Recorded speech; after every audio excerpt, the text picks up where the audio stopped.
So, good morning to all of you. Welcome to our Tuesday Namaste Lake Chapala session. Those of us who are together live, we just finished listening to a song which has the words, "My love belongs to only thee. My heart belongs to only thee. My mind belongs to only thee. And my life belongs to only thee." The question is, what is thee? What does that mean exactly? And this is not something I was even intending on talking about, but as I was sharing the song and the movements and just feeling the energy of that offering, of giving everything, I began to feel this very, very deep understanding coming to me that, hold on, someone got unmuted. Let me fix that. I began to feel and realize that this is all about giving everything away. What we tend to do in our egoic split mind is we go around in every way, in every place, to every person saying, my love belongs to only me. My life belongs to only me. My mind belongs to only me. We claim it and we hold it and we protect it. And we wonder why we become smaller and how everything begins to then contract within us. But what we are being called to is a passionate offering of ourselves completely to love, to God, to the divine. We could call it many things, but it's going to be the same thing, whatever word we use. When we say, my love belongs to only thee, my heart belongs to only thee, that could be the person right in front of us who is the actual living, vibrating embodiment of all that is in that moment. And my willingness to passionately offer myself to that one, or in prayer to the divine, or however it shows up. It's my passionate willingness to give everything away, to become the source of this love, to love itself. Wow. To become the source of love, to love itself. Now, what does that mean? I don't know. That's not something that the mind can comprehend, but it's something that we can fully experience. To become the source of love, to love itself. In other words, it's like I found myself when we were doing the chant, always doing this figure 8 like this. And I think that's what it is. It's just constantly this infinity of giving, always back to the divine, to love, to wholeness. And so this very simple chant, my love belongs only to thee. My heart belongs only to thee. My mind, my life belong only to thee. This is why every mystical tradition stresses this passionate giving of one's self to love itself. Instead of everything else, the world, everything that we perceive saying, my love belongs only to me. And then we separate ourselves, we isolate ourselves, even in relationships. I make you special so I can keep you over there. Rather than giving everything, becoming the source of love to love itself. I don't think it can be said any better than that. So it's such a simple, mystical, magical, beautiful way of looking at the simple teaching that we're here to give everything, to offer ourselves completely and passionately to be used as instruments of peace. It's only then that this comes alive within us, that the armor that we've wrapped around ourselves breaks open, and we find ourselves vulnerable before love. We find ourselves wholly available to love.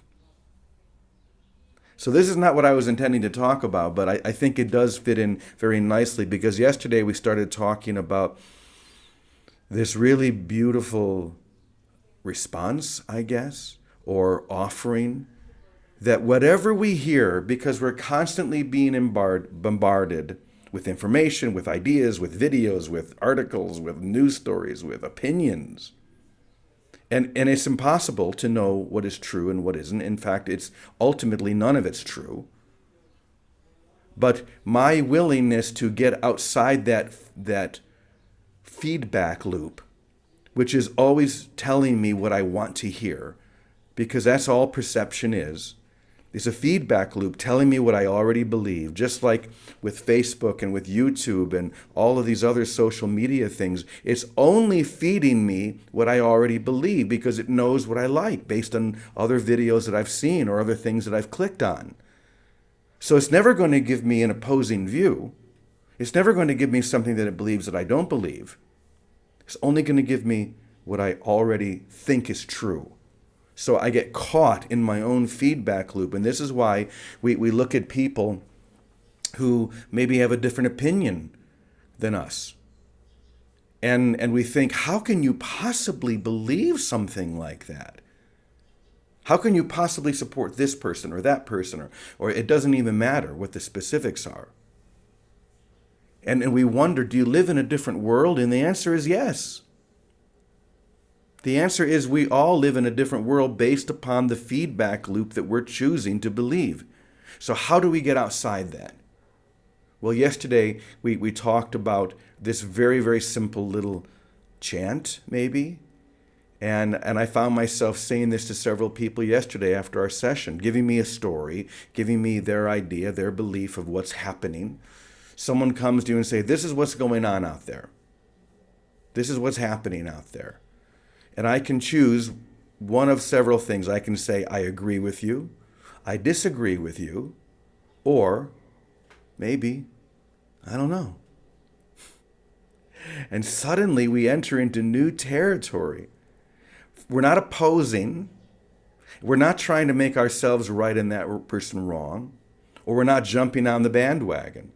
We're staying in this divine still place of asking to be shown what is true rather than trying to buy into what is not. Because ultimately, whatever it is we think is happening out there, whenever someone says, here's what's happening out there, here's what they're doing to you or they're doing to us, there is nothing happening out there. This is what we need to remind ourselves. The only thing that is happening, if we choose to experience it, if we choose to passionately give it away, to become the source of love to love itself, the only thing that's happening out there is love itself. And my willingness to hold still within the bombardment of opinions and voices and videos and articles is simply my willingness to say, maybe, I don't know. But we're going to add 2 more words to this. This was something that was offered to me in an email yesterday after our session. I thought, well, this is perfect, because there are 2 more words that are very, very appropriate that really take it to an even deeper level. And those 2 words are, thank you. So it becomes, maybe, I don't know. Thank you. Thank you for letting me just hold still in this quiet, still point where I don't have to have an opinion. I don't have to take a side. Isn't that a beautiful, freeing place to be? I don't have to take a side, because any side I take is wrong. Ultimately, what I'm seeking is the ultimate experience of a love that surpasses all understanding, a peace that surpasses all understanding, the field that Rumi talks about. Out beyond all ideas of right doing and wrong doing, there is a field. That's where I'll meet you. In fact, that's the only place we can meet, is in that field beyond all of this duality. So you may have a different idea than me of what's going on, and I may have a different idea from you about what's going on, but we come together in this place of there's nothing going on out there. There's only a reflection of ideas, feedback loops telling me what I want to believe, and my willingness to say to anyone in any situation, I don't know, maybe, thank you. Thank you for bringing me to this field. Thank you for allowing me to see through and past all of these shadows and clouds of illusions. Because the only way I'm going to be truly helpful is if I allow myself to be taken by grace, to be taken by love. I'm sure we've all seen the movie or know about the movie Taken, Liam Neeson. I don't know why this is coming into my mind right now, but there's that classic line that everyone loves to hear him say. I don't know the exact words, but it's something like, I have a certain set of skills that are very dangerous for a man like you. Well, we all have a certain set of skills that are very dangerous to the ego's existence. And that skill is our willingness to surrender and to trust grace and to be grateful. So let's allow this to continue to enter into this. Maybe it's an injection into the feedback loop that we already have running. Because unfortunately, it's difficult for us to stop it. But maybe we can inject this into it so that whenever, even when I'm hearing my own ideas, even when I'm hearing my own feedback loop, I can say, maybe, I don't know, thank you. Thank you for letting me see past that. Or if I'm watching the news or I'm on YouTube or Facebook and I hear someone passionately saying, this is what's going on out there. Maybe. I don't know. Thank you. Do you see how there's no opposition to that? There's just holding still in the middle. This is where grace can enter in. This is where the truth can be experienced.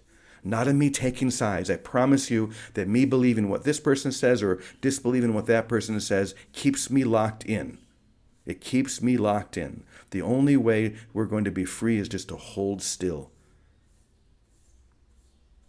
So, that being said, I don't know if Vicky made it in the room or not. She was at her sister Maureen's. I'm here. There she is. Hi, Vicky. Are you at the ocean? I'm here. Can you hear me? I can, yes. Uh, Good I'm on morning. Marie's Beach, and it's a little noisy here, so I apologize. But ever since, you know, I heard what you said, maybe, I don't know, and thank you. It was like a little loop, another loop, not an ego loop, a mantra, a little how to get out of the way loop, and how to recognize when I'm in my own way. And yesterday I had the best example. This is very pragmatic because Harvey, my brother in law, was in the hospital for a colon surgery. And we all had made a little prayer vigil to go into the light and to touch the hem of the garment and to live in God's love, not to pray for physical healing, just to be in the experience of who we are, of that oneness that we share. So Teddy and I were sitting outside, and as soon as we sat down, Teddy said something, and bam, there came the obstacle. And I had a position. I had something I wanted, or something I wanted, something I was interested in. And I stopped and I said, Teddy, you got to pray for me now because I'm in my own way. I can't open up to the truth. I can't let that ascension happen because I'm anchored. I'm anchored miserably to some idea I'm holding, and I got to get rid of it. Please help me. And he did. He helped me. And and that's what you're saying. As soon as it's not, I don't know, maybe, thank you for this. I'm positioned somewhere and I bought the whole story of separation. I bought it all. I'm all in, no matter how subtle it looks. And until that's what releasing the blocks to love's awareness is. Where am I tethered? Where am I holding? Is it this position, that position, politics, relationships, whatever it is? It's all equally the nothing, but it is also equally self-will for continued separation. Mm. And I really saw that yesterday and said, I got to cut it out right away. And it took me a little while. I didn't cut it out so quick. But it was like what you said the other day about stay thirsty. The remedy isn't in running away from the feeling of any position, it's allowing it and letting it fade away on its own, but not engaging it, not supporting it, not moving into it, and opening up to, I really don't know, help me. And then it becomes our reality because we've let go of that self will that showed itself in some position. It's really very simple. And the remedy is very simple. And maybe, I don't know, thank you was my whole answer. And I needed that answer because I needed to get located in a space where I could open and ascend as we do every day. That's what our lives are about. Thanks, Jimmy. Oh, thank you, Vicky. I'm so glad you're able to join us. What I'm getting from what you're saying is that we have a choice between two things. We can either locate ourselves in heaven or locate ourselves in separation. And what makes that choice is what I believe my position is, where I'm going to stand. Whenever I have an opinion or some sort of a divisive need, it's like I'm going to stand here. This is my position, and anything outside my position is whatever I think it is. Instead of, I don't know, maybe. Thank you. Wow, it's so simple. I mean, really, could it really be that simple? And the answer is yes. And Teddy put in the chat something that we've shared before, which is so important, which is that line from A Course in Miracles: protect everything you value by the act of giving it away. So give away your love, your heart, and your mind. Let it flow. Teddy, would you like to say anything about that? Because that seems to keep coming up over and over again. And if we could just get that one lesson, it's very similar to what we've been sharing today. Do you want to say anything about that?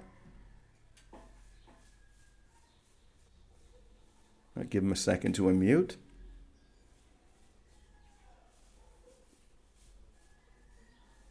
Um, all I can say is this.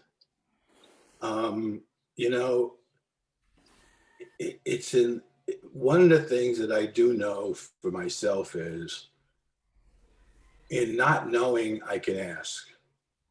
And, it's like you're saying, I can ask somebody here, but I just get their side or their opinion. So I'm given to ask, open my mind and allow the answer to come from beyond space and time.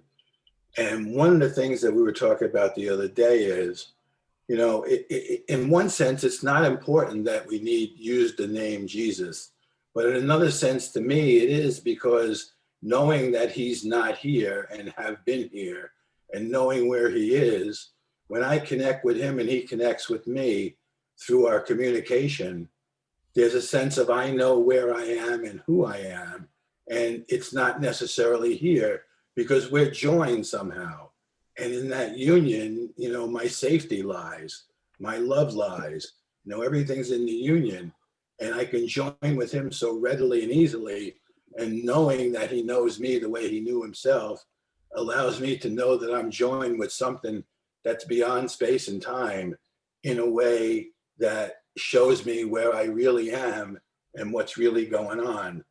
And the whole idea of, protect everything you value by the act of giving it away. There's very few things in the Course that he definitely says to do. And that was one of the things that I learned to do. It's like giving and receiving are one in truth. And the way I proved that to myself was literally by giving physically things away to see that, what goes around comes around and everything is restored to me. Because at a certain point in time, we're asked to hold on to nothing and just give. And, the situation I find myself in is I really don't have things anymore, but I seem to always be taken care of and given everything that I need to fulfill the function that I need to fulfill, which shows me that, it really is in somebody else's hands, not in my hands, and not in the hands of the world. Like the fulfillment of my function doesn't have anything to do with what I have or don't have in the world, or do and don't do in the world. But the fulfillment of my function comes when I join with that which is, not beyond the world, and yet knows how he fulfilled his function and can show me how I can fulfill mine from an overall view that leaves no one out. And that's the importance to me. Like I don't want to leave somebody out in what it is that I'm doing. I don't want to not love someone. I want to love all as one. And I can't do that here because this is the denial of that. So when I ask, I'm shown how to do what I need to do so that no one is left out. Mm. People feel left out. That's their business. There's nothing I could do. But I do the best to ask in all things what it is I should do in order for me to fulfill my function here, because I don't know how to do it. And I've learned that I don't know how to do it, but I've been shown that I can do what I'm asked of when I get the guidance and allow things to be given to me that are necessary to fulfill my function. Mm. I just give everything away. Yeah, that's the safe way. Exactly. You're safe if you just give it all away rather than picking and choosing. Then you know you got it. That's beautiful. Thank you for that reminder, Teddy. So important.